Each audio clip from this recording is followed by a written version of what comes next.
Hello everyone, in this video I will show you how to create drop-down menus.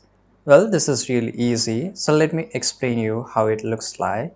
So basically this is called menu, and if you click on some of the menu you will see a drop-down.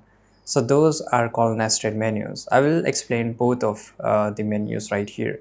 So first of all you have to click on online store, go to the navigation here, right? And once you're here into the navigation you will see a lot of options.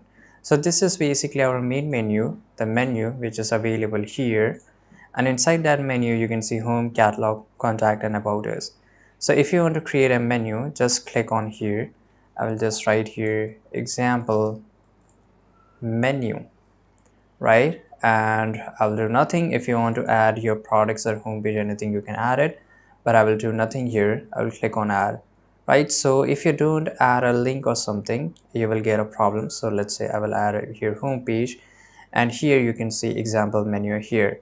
Once you take on the dots icon you will see your icon, your menu will change, and you can just put it everywhere wherever you can shift it. So I will put it at the top.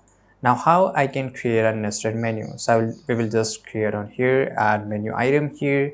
So I will just write here nested menu 1, right? And I will just go add a collection here, and I will click on add. Now I want to put it under the example menu. So if a customer click on example menu, it should get a drop down of nested menu. How to do that? It's really easy. You have to click and hold, take it below example menu and swipe towards the right side, and you will see once you do that you will see there's a gap here. It means it has been added. Okay, and now if you want to add more drop downs you can just go and click here, add menu here, and I will just write here menu 2. Just for example I will add the same collection here, click on add, right? And this is how you can add menu and nested menus.